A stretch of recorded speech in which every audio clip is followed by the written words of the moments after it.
안녕하십니까. 백년산나라 대표 박정재입니다. 오늘은 가련 1구역에 대한 내용을 좀 말씀드리려고 합니다.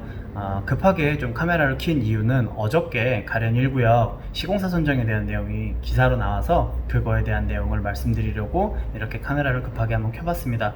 가련 1구역에 대한 내용을 지난 네오비 동서남북 때 어떻게 말씀드렸냐면 현대건설이 우선 시공사로 선정이 되기는 하였으나 그 시공사로 선정된 게 약간의 문제가 생겨서 그 자격을 박탈하고 다시 한번 시공사 선정을 했고 롯데캐슬이 단독으로 들어왔다라는 내용을 말씀드렸습니다. 그런데 그래서 이제 뭐 롯데캐슬이 가능성이 높습니다라고 말씀을 드렸는데요. 이번에 총회를 통해서 롯데건설이 시공사로 선정된 내용이 기사로 보이고 있습니다. 공사비 9,200억 원 가련 1구역 재개발 대여 납근 롯데건설이라는 내용으로 이렇게 나와 있습니다.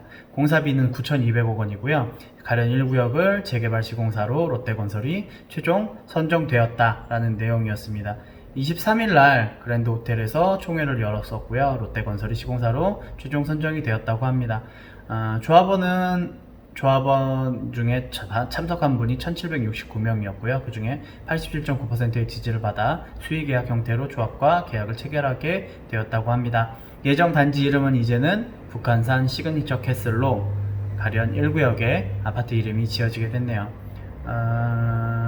해당 구역은 지하 6층에서부터 지상 22층 32개동 4,116가구 규모로 세규모 아파트 단지로 거듭날 예정이라고 합니다.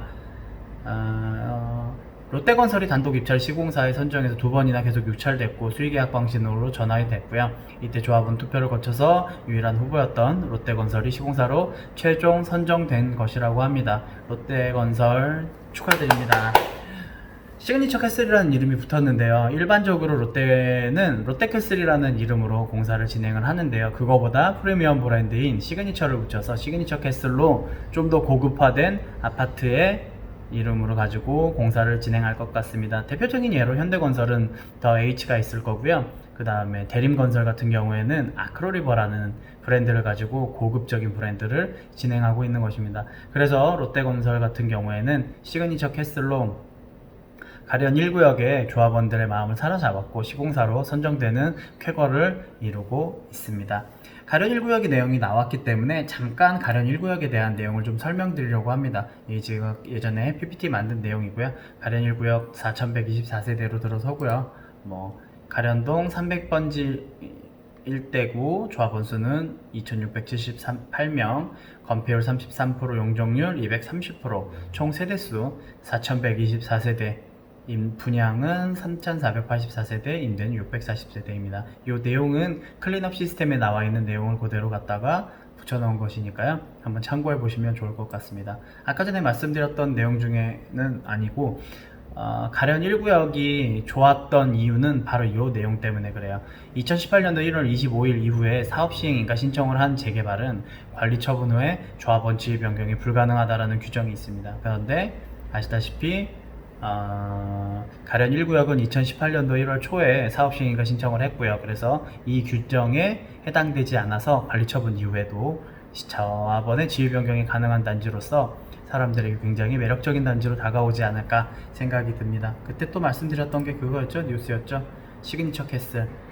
가련 1구역 시공사 북한산 시그니처 캐슬이 유력했고 현대건설 입찰 제안서 부적 합으로 입찰 공고가 무효화됐다 라는 내용이었습니다. 그래서 현대건설이 이렇게 내용이 다 있고요. 국토부고시에 따르면 재건축 재개발 사업 시공사를 선정할 경우 경제기차 혹은 미당독, 당도 롱착의 사유로 2회 이상 유찰 시에는 조합은 총회를 거쳐 수의계약 방식으로 시공사를 선정할 수 있다 라는 내용이었어요. 이게 2020년 2월 11일 날 나왔던 내용이었고요. 이번에 총회를 거쳐서 시그니처 캐슬로 들어왔던 것입니다. 가련 1구역의 내용, 가련 1구역의 입지를 잠깐 설명드리면 가련 1구역은 연신내역에서 마을버스로 움직이면 거의 5분에서 7분 정도로 이 끝에 권용 아파트까지도 갈 수 있는 굉장히 좋은 입지고요. 이 언덕을 넘어가면 바로 위쪽으로 은평 성모병원이 있습니다. 이 넘어가면 바로 은평구에 있는 그 은평뉴타운이 나옵니다. 그래서 이 끝에 보시면 이렇게 은평뉴타운 폭포동 이렇게 폭포동이 보일 정도고요. 연신내역은 여러분들도 아시겠지만 3호선과 6호선 뿐만이 아니라 GTX의 1호선까지도 같이 들어갈 굉장히 좋은 입지로 자리매김하고 있기 때문에 가련 1구역이 시공사로 선정된 것은 굉장히 좋은 소식이라고 느낍니다.